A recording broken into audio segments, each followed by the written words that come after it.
Hola, ¿se me oye a través? Hello, can you hear me okay with the mask, with the face mask on? That's great.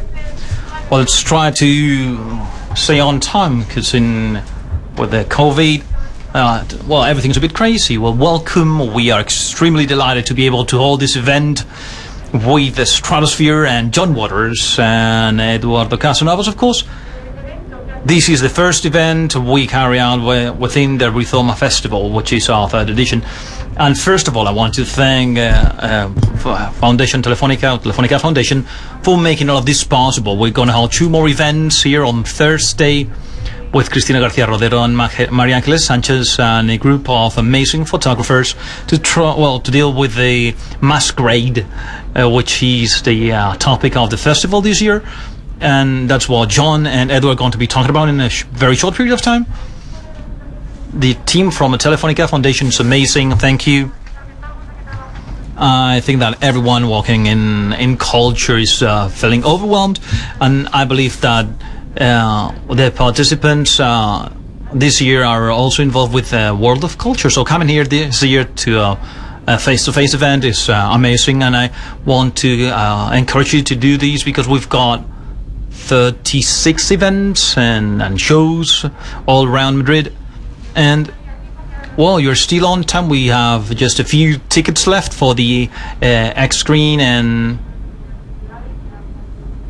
you know, some of the things there are no more ticket left. But get into a website and check it out to see all the events that are available. There are a ton of things, so please, I'd like to encourage you to do that. And of course, let's try to ignite the flame of culture, starting today with Edu Casanova. Thank you for being here today. And I think you should have your own mic. Here you go. So, well, tell us your relationship with the RIZOMA, with, well, for those of you in streaming and those of you here as well.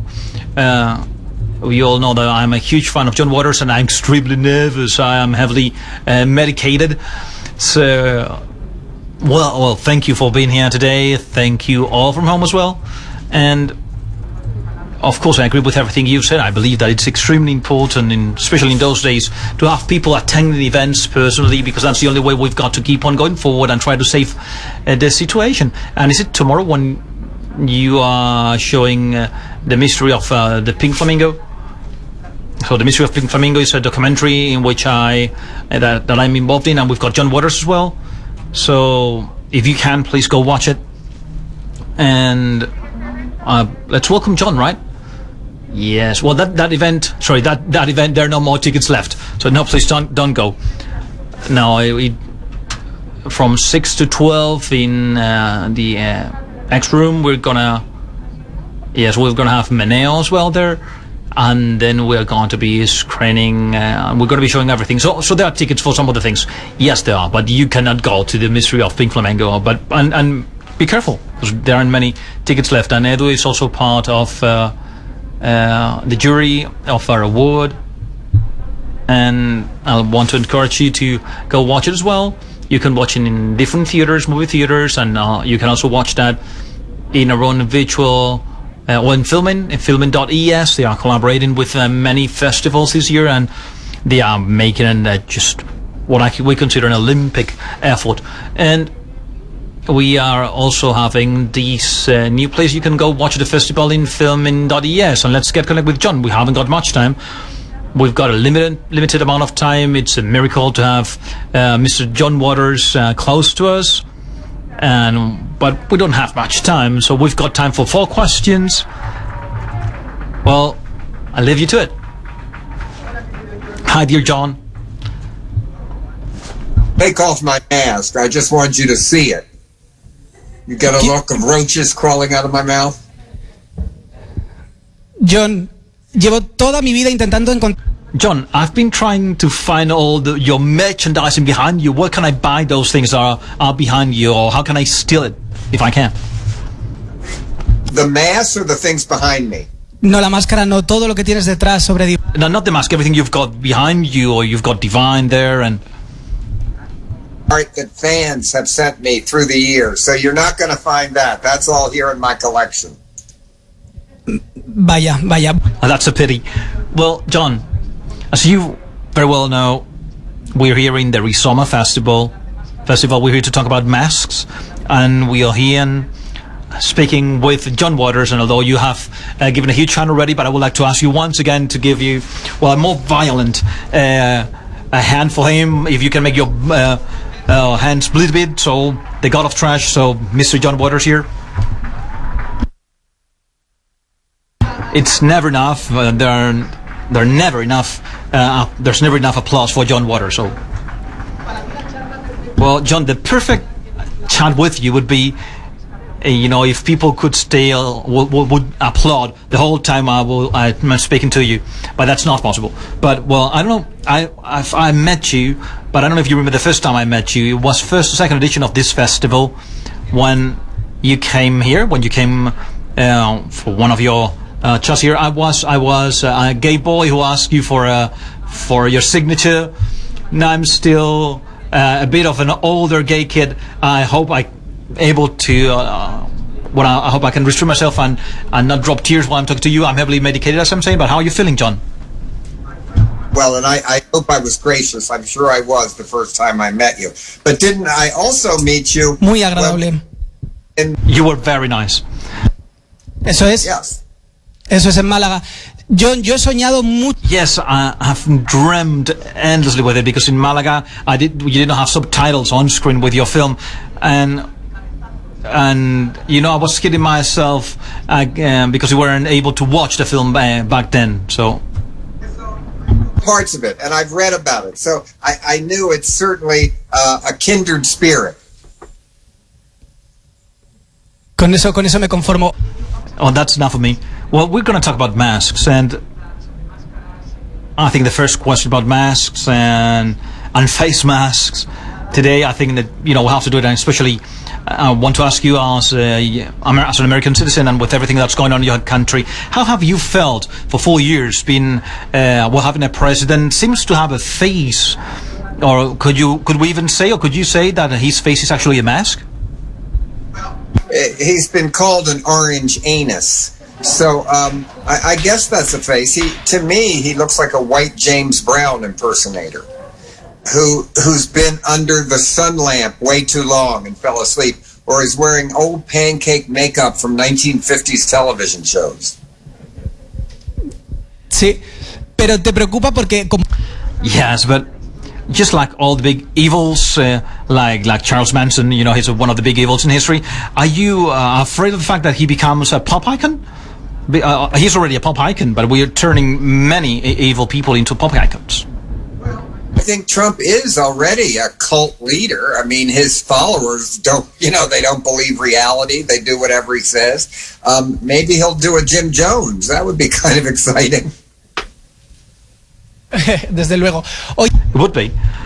And one question I wanted to ask you, with all the things that have happened with President Trump and the huge wave of extreme right movements in Europe as well, that has caused an increase of police violence and aggressions against LGBTIQ plus people. And do you think that all of these things have to do with such a conservative message? Do you think that behavior, such an intolerant behavior of people, has to do with that messages we're getting from politicians?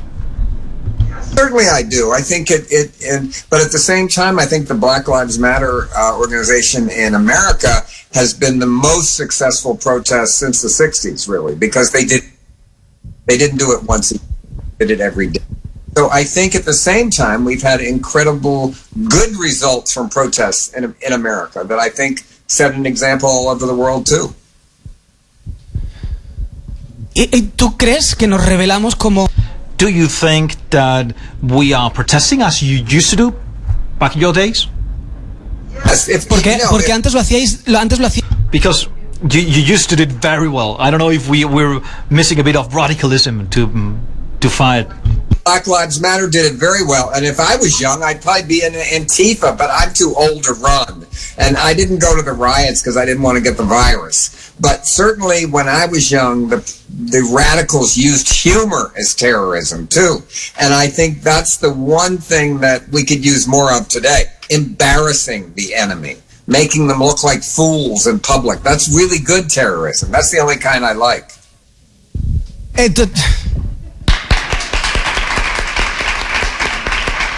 Es exactamente. It's exactly how you said. Your films are an act of terrorism. You did that with Cecil B. And didn't you? Well, that was kind of that's what a lot of people thought is Cecil B. DeMented you.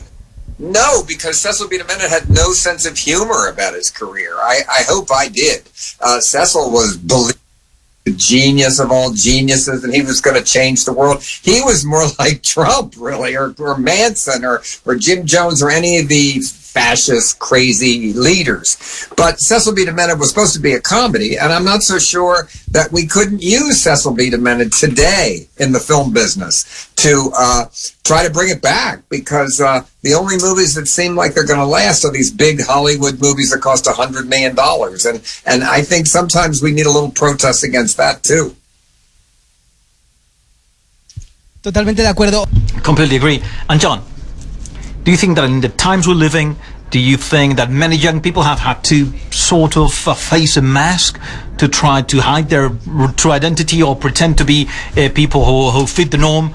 Do you think there are lots of people wearing masks despite the fact they don't want to be masked? Well, we all wear some kind. I mean, my mustache is a mask, so I don't look like the person my parents wanted me to exactly dress like. Everybody wears some kind of mask. But today, I mean, I like masks. I mean, nowadays, you know, I like this one. I like this one. I have a lot of masks that I wear for fashion. But at the same time, I have a friend that works in a store, and since now everybody wears masks, she says, I look up 3 times a day and still think I'm getting robbed. I still think I'm getting held up by robbers when they come in with a mask. So it's a great time for burglars and bank robbers, because everybody wears a mask when they go into the bank now. Tienes toda la razón que... Yes, that's right. It's great.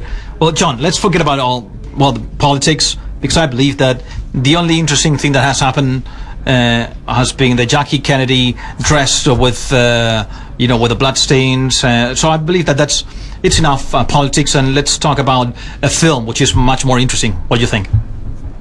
I didn't quite get it. The Jackie Kennedy, you mean the one I made with Eat Your Makeup, where Divine played Jackie? Or what are you talking about?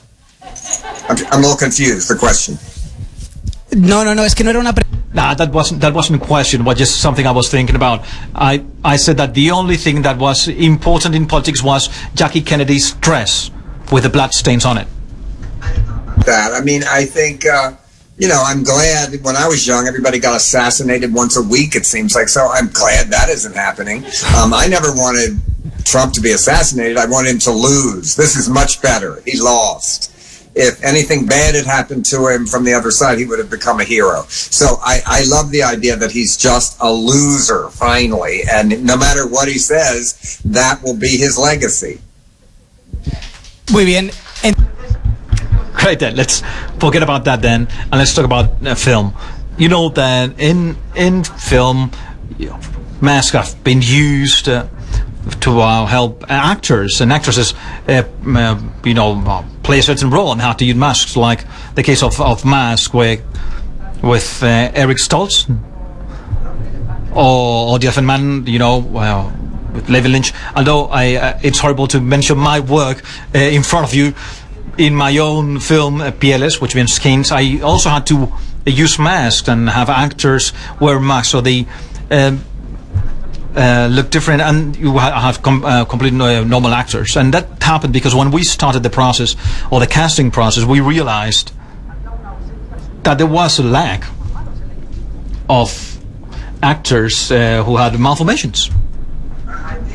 No, and I saw how it looked, and it reminded me also of that movie Border, which I think had the most insane great makeup to make people look distorted. And when I watched the movie, I really thought, God, where did they find actors that look like that? I really believed it was real until I read the press notes after. I think the only case I've had like that was the girl that played Hatchet Face in Crybaby. She had a weird face, but it wasn't that weird. It was kind of scary to put out the casting notice. We didn't want to put out a girl that looked ugly or anything, so we just put out someone that has an extreme face and is proud of it. So that was the tactful way to put it. Sí, pero también estaría bien que de repente... Yes, but it'd be great if there was, you know, a deformed or you know, a star. Imagine like Brad Pitt, or having someone like Brad Pitt with a malformation, so we didn't have to use a mask. Called then exploitation of that person. That's where you get into a curious thing in today's political correctness. The same way I'm against fat suits. Sometimes when Hairspray is done on Broadway, they find a girl that can sing but isn't fat and they put her in a fat suit. To me, that's as bad as blackface. To fat people would be offended. There's millions of fat girls that can sing. You don't have to find a fake fat girl. But you're right. If someone has a vagina on their face or, you know, or 3 eyes or something, that's pretty hard. The casting web is kind of small when you look for people that can play that part. But the same way, when you make someone ugly, like a lot, they do that. You know, even in my films we called Van Smith, who did all the makeup, the ugly expert. He could turn a beauty into a monster. That was his specialty. Sí, totalmente. Yes, but do you remember any other film besides Freaks, in which they were using people who were really deformed? Or I'm thinking about Under the Skin with Scarlett Johansson.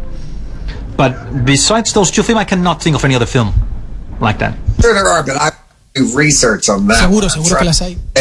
Well, we had the guy in Pink Flamingos that had an asshole like no other person, that he could exercise it and sing with it. So that was a talent that was real. John, tengo que contarte una cosa increíble. John, I have to tell you something amazing.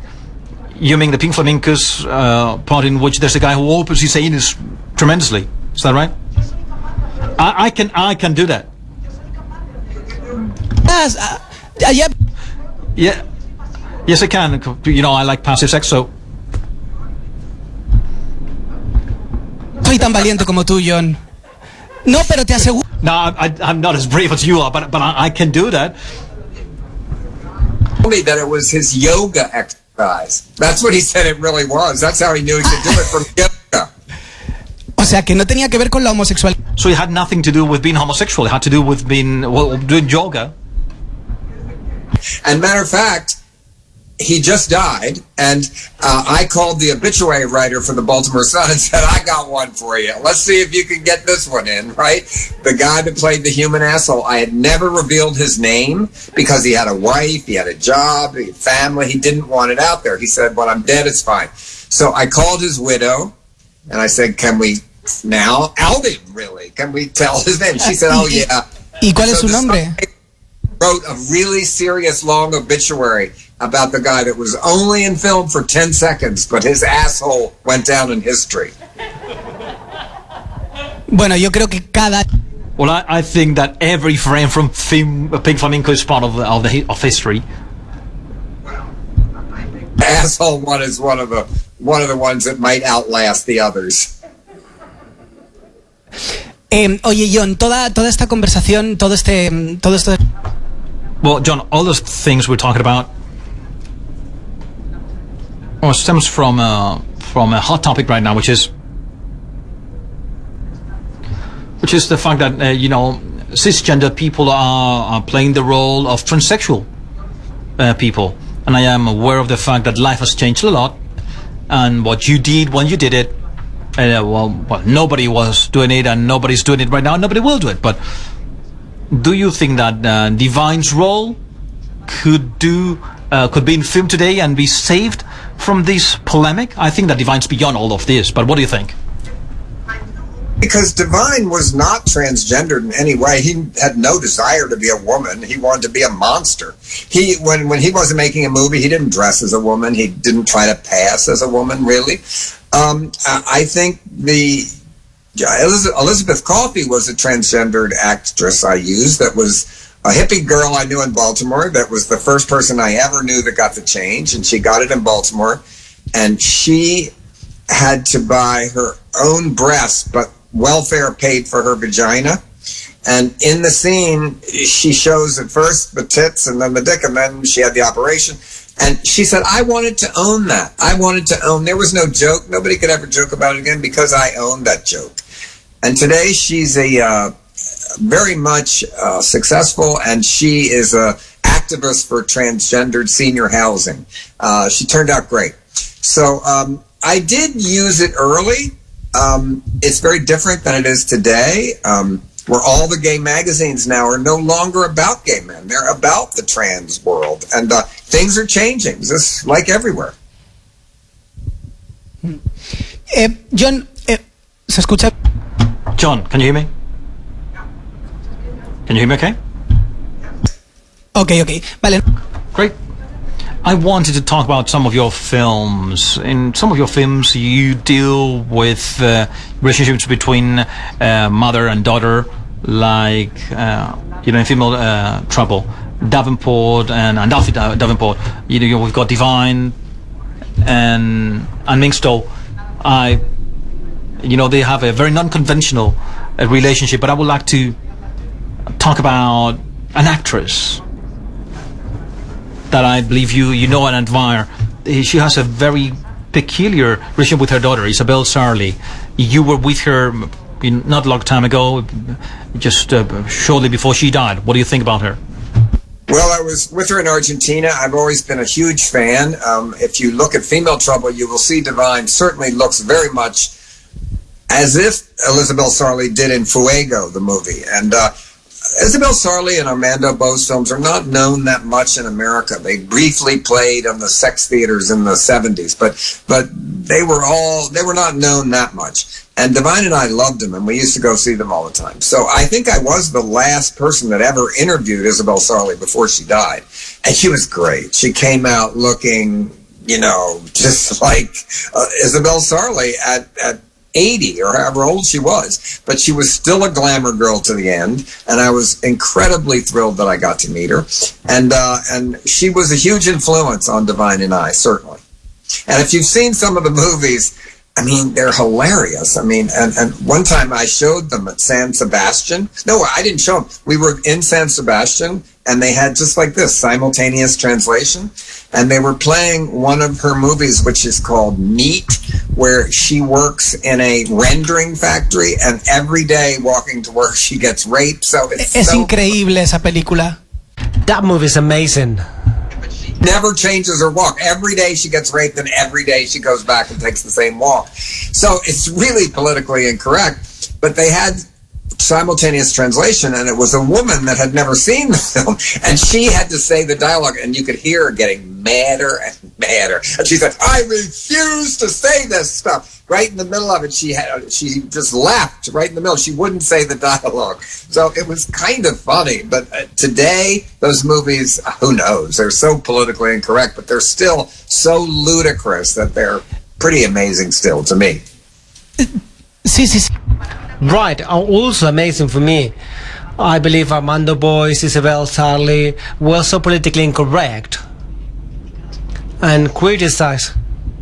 And she was the mistress. And once he died, the family never spoke to her ever again, And she made a few other movies, but never with the success she had. She decided that she was only going to film with Armando Bois while he was alive, another mythical director, offered her a movie. And she refused. He said that she would only be making films with Armando Bois. But I wanted to tell you that I don't know if you want to know, if you knew that when her movies, when somebody else were going to touch her breast, it will be a close-up, and the hand that was going to touch her breast was from her husband, the director of the movie. So it was only Armando they touched her breast. No other actor did? No other actor, just Armando.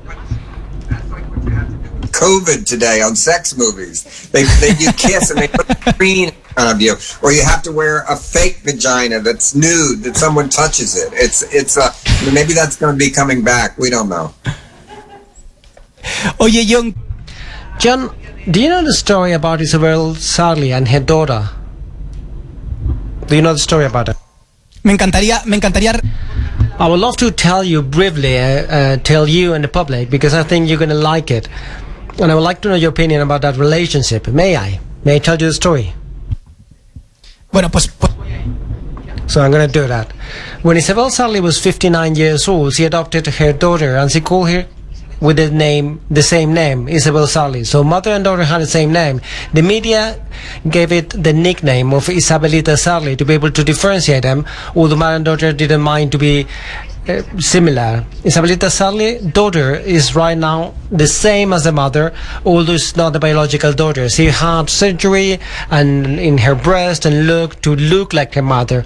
And the very daughter says that she's using the dresses of the mother to look like her when she was a star. They always live together, and they have a set series movie, a remake of Sunset Boulevard called Days of Glory. And on the movie, it's difficult to differentiate the mother and the daughter. So the daughter built a metaphorical mask to look like an icon that will always be eternal, her own mother. So what do you think about that? This movie is a real movie? no, esto es la vida real. No, that's the real life. Isabel Sarli's daughter is called Isabelita Sarli, and it's just like the mother. She had surgery to become her mother. She's still alive and looks like her and everything, right? Sigue viva y deberías... She's still alive, and you should make a movie with her. I'd like to see her. Somebody please send me a photograph of her. I didn't know that. Apúntate Días de Gloria. So write it down, Days of Glory, Días de Gloria. That's the movie she made, and they're taking time away to talk to you, and that's hurtful to me. Just 2 or 3 more questions. Jones, there are a lot of drag queens in Spain, in the world. Her alter ego is not just to look like divine, but they're equal to divine.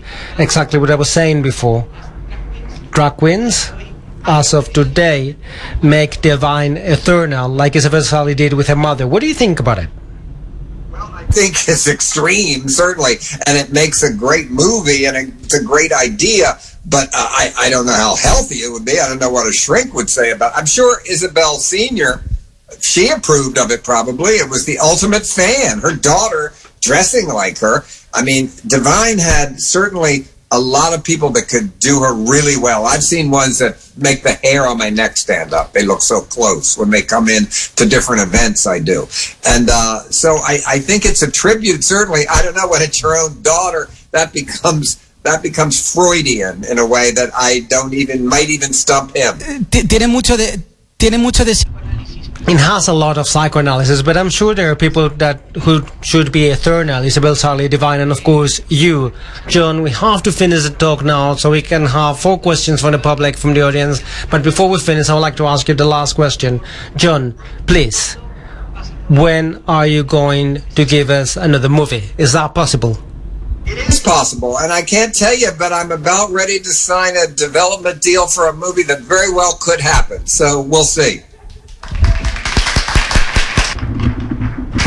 John, yo no tengo mucho...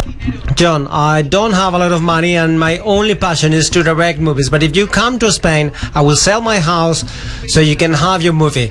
That's all I can give you. That's the dream of my life. Money from Hollywood. It's not a lot less strings, right? Sí, lo robaremos. Sí. We'll steal it if necessary. So, John, I'm going to send you my movie so you can finish watching it. And I'm going to get some questions from the public. Just 4 questions because of the damn COVID and because of microphones. So who wants to ask the first question? If there are no questions, I'm going to ask the questions myself. Okay, John. So in the last Met Gala, it was a gala in honor to the camp, a tribute to camp, and there was a lot of people that were not camp or kissed. They just wear a mask so they pretend to be camp. Were you at the gala? Well, I was not invited to the Met Gala. Who knows why? That's fine. I don't invite the people there to my Christmas party. I didn't go to that one. The camp word, it seems to me camp is a subject that is kind of over with. I mean, I haven't said that word out loud since the 70s. I think it became trash, and then it became filth, and now it's just American humor. I think the general public knows what camp is now. It's just something that's so bad it's great. But you see, Trump even ruined camp. Nothing's so bad. He made everything so bad it's bad again. So even that wasn't funny. So maybe camp, the real meaning of it is kind of over. ¿Y hubiese ido a la gala? Would have you gone to the gala if they invited you? Would have you go to the gala? Which one? The Comme des Garçons is the one that I think I would have gone. I wouldn't have gone to the Catholic one because that's sort of, it was celebrating the fashions of people that have condemned my lifestyle for centuries. But the Comme des Garçons one, sure, you know, and the camp one, I don't know, they were very nice with me about it. They wanted me to write something for the catalog and everything, so they really came to me. They couldn't have been nicer about it. So I have no beef about that at all. It's my personal opinion. I think camp, although it's an old-fashioned concept, is something that comes from the heart, and you can only communicate from someone that from the heart. You cannot be disguised as camp. It will be like disguise of something that you're not, because it's a mask of something that you're not. It has to do with the feeling. It can't be purposeful. The best camp were movies that were funny that weren't meant to be so, like Showgirls. No matter what that director says today, he meant that seriously. And that was camp because it was so ludicrous in a great way. But if you try to be funny, you aren't camp, I think. I think camp to me is something that was done seriously. It's so bad it becomes funny and worth celebrating. Or as it happens with Mbut, he was not aware that he was going to make a Z series. If it's purposeful camp, then it's just comedy. It's just funny. It's not camp. Pues entonces esto es una opinión mía. So that's my personal opinion. The Met Gala sucked, but that's just my opinion. ¿Yo qué voy a ir? No, I'm Spanish. For us, it's like being from South America, my dear friend. We are not invited, but we will go. We have a question around here.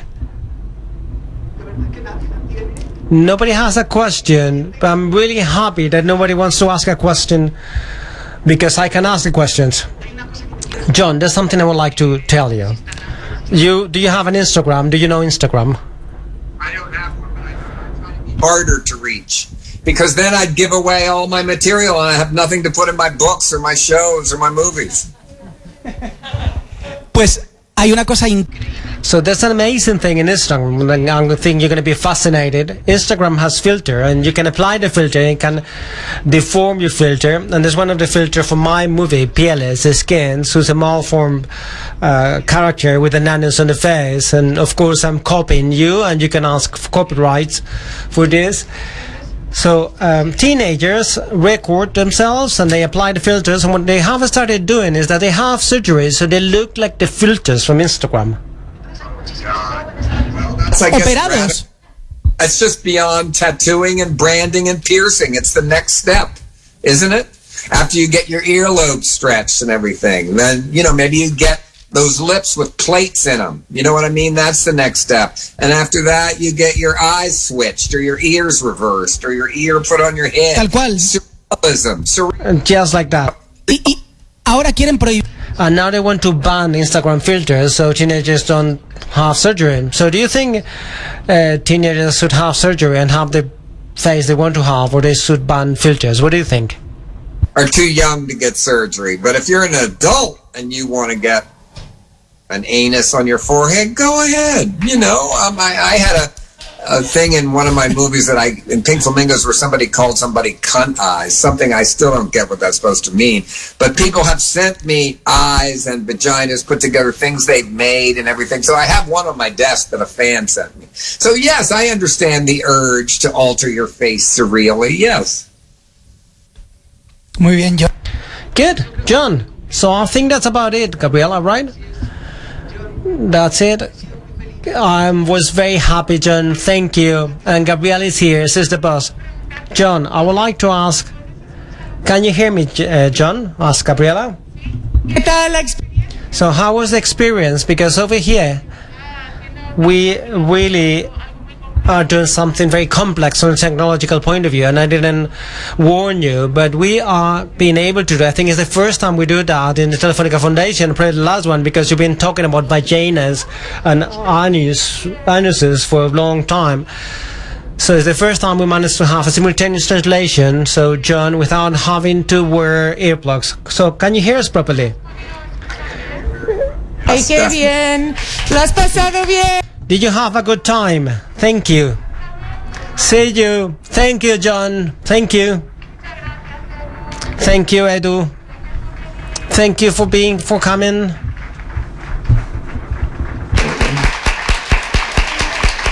Wow. Ha sido increíble. It was amazing to listen to this gentleman. It's a dream. I'm excited. I want to cry. I want to leave now because I don't want to. Oh, did I do good? Because I was shitting my pants. It seems that there's a few people here, but tons of people are watching from the stream, and so was it good? Did I do good? So I'm going to my fucking home. Bye.